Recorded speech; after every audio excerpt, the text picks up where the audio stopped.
안녕하세요. 저는 중학교 1학년 학생입니다. 저희 부모님은 오래전부터 동물을 키우는 것을 계속 반대하셨어요.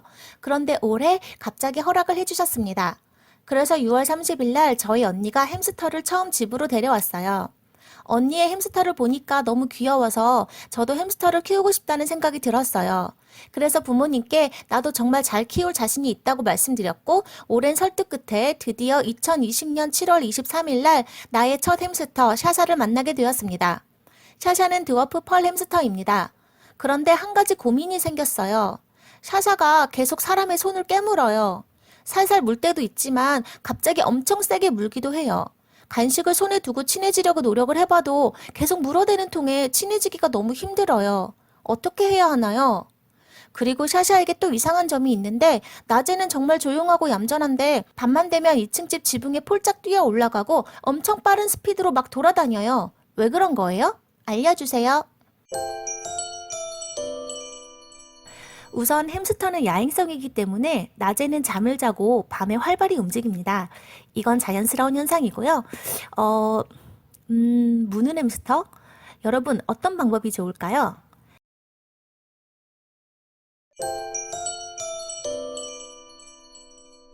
안녕하세요. 저는 서울 광진구에 사는 혜윤이입니다. 오늘은 제가 마트에서 겪은 사연을 소개해 드리려고 합니다. 어느 날 마트 동물 코너에서 햄스터들을 보고 있었습니다. 그런데 그때 어느 한 가족이 햄스터를 보려고 다가왔습니다.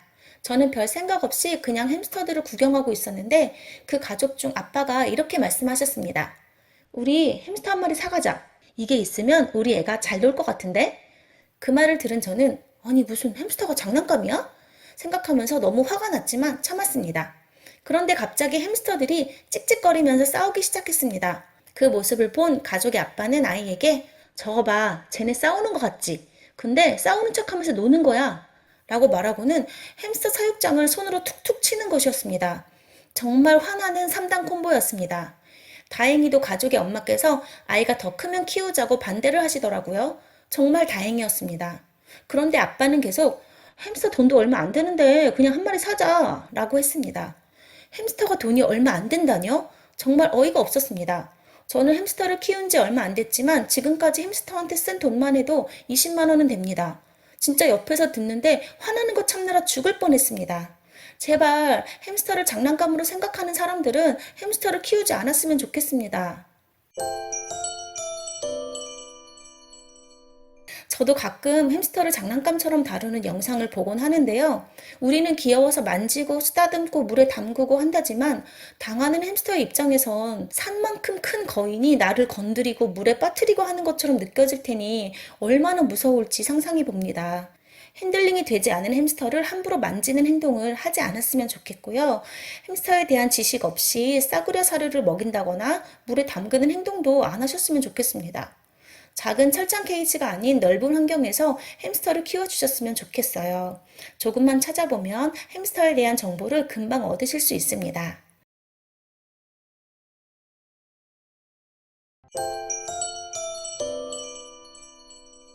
안녕하세요. 고민이 있어서 사연을 보냅니다. 아버지께서 저에게 주말에 할머니 댁에서 이틀을 자고 와야 한다고 말씀하셨습니다. 저는 가기 싫어서 계속 아버지께 톡을 보내면서 안 갈 거라고 말씀을 드렸습니다. 그 이유는 두 가지가 있는데요. 첫 번째는 제가 햄스터를 2마리 키우고 있습니다. 암컷 1마리와 수컷 1마리를 키우고 있는데 이 햄스터들을 이틀 동안 집에 두고 떠나는 게 마음이 내키지가 않아요. 그런데 아버지께서는 계속 햄스터는 신경 쓰지 말고 갔다 오자고 하십니다. 또 제가 가기 싫은 두 번째 이유는 시험이 이틀밖에 남지 않았습니다. 어떻게 하면 좋을까요? 햄스터와 시험을 포기하고 할머니 댁에 가야 할까요? 아니면 다른 좋은 방법이 없을까요? 네, 이 사진은 유후님께서 키우시는 햄스터 아가들의 사진입니다. 집을 깨끗하게 잘 유지하면서 키우고 계시네요. 그런데 드워프 아가들은 화장실을 따로 사용하지 않기 때문에 화장실 모래는 빼주셔도 될 것 같아요. 그런데 햄스터가 정말 귀엽네요. 이 아가들을 놓고 가시기가 마음이 많이 불편하시겠어요. 햄스터도 위험하지 않고 시험도 포기하지 않을 좋은 방법 뭐 없을까요? 좋은 방법이 있으시면 여러분이 알려주세요.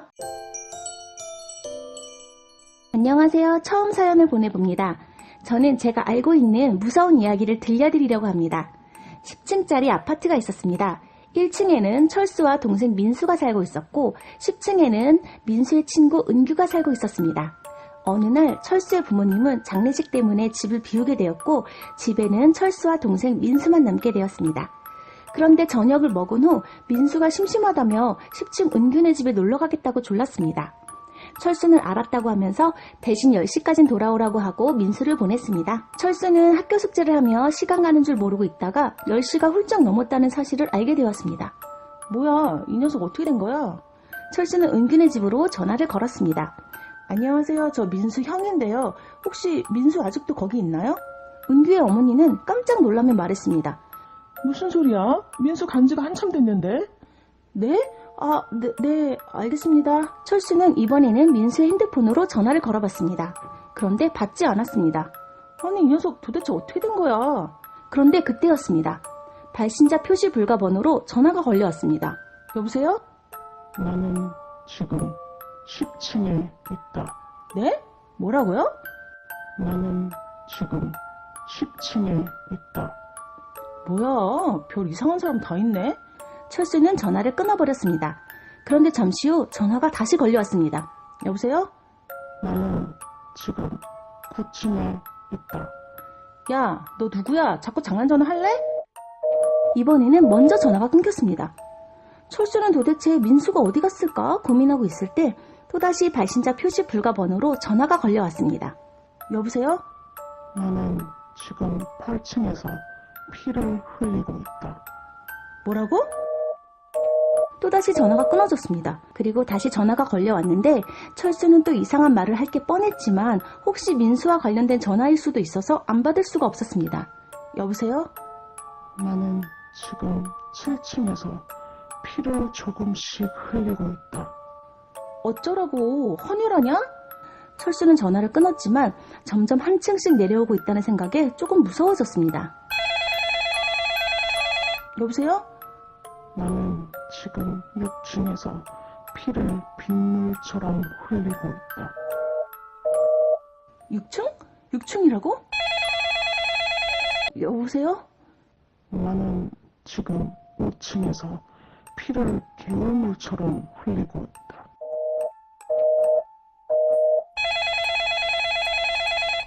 여보세요?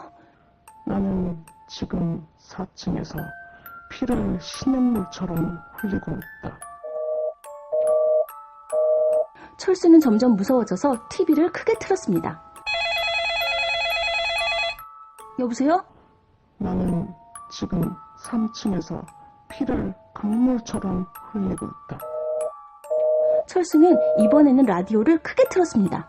부모님께 전화를 걸어봤지만 받지 않았습니다. 여보세요?